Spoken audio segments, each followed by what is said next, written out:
नमस्कार, मायलेकी मराठी रेसिपी मध्ये सर्वांचं मनपूर्वक स्वागत आहे। आज तुमच्यासाठी खास नवीन रेसिपी घेऊन आली आहे, ते आहे पायसम। चला तर रेसिपीला सुरुवात करूया। पातेल्यामध्ये 1.5 कप तांदूळ घ्यायचा आहे। तांदूळ कोणताही घेऊ शकता, मी इथे राशनचा घेतला आहे। तांदूळ 2 ते 3 पाण्याने स्वच्छ धुवून घ्यायचा।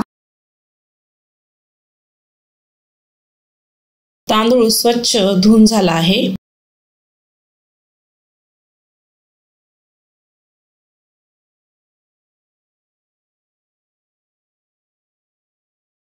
आपण इथे अर्धी वाटी हरभऱ्याची डाळ भिजत घातली होती। हरभऱ्याची डाळ 2 तासासाठी भिजत घालायची, म्हणजे छान भिजते।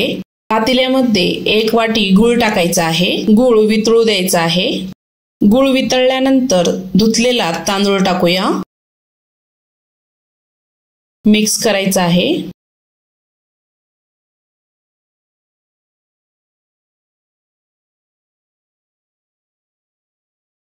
डाळ टाकायची। अर्धा ग्लास पाणी टाकून मिक्स करूया।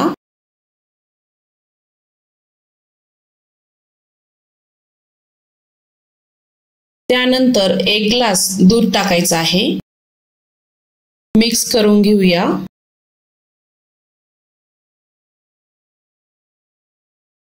पाच ते 6 मिनिटांनंतर पायसमला छान उकळी आली आहे। झाकण ठेवायचं आहे। गॅस कमी ठेवायचा। 5 ते 6 मिनिटांनंतर चेक करूया। अजून 1 ग्लास दूध टाकूया। मिक्स करूया।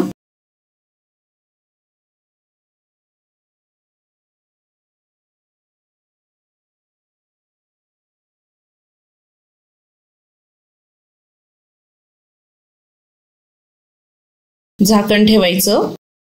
गॅस मंद ठेवायचा आहे। 2 चमचे तूप गरम झाले आहे। त्यामध्ये 3 ते 4 बदाम टाकायच्या। काजू टाकायचे आहे।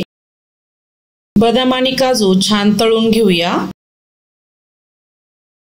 तुपामध्ये तळलेले बदाम काजू पायसम मध्ये ओतूया। पायसम मध्ये मिक्स करूया। असं मस्त तयार झालं केरळ साऊथ मधलं स्पेशल अशी डिश।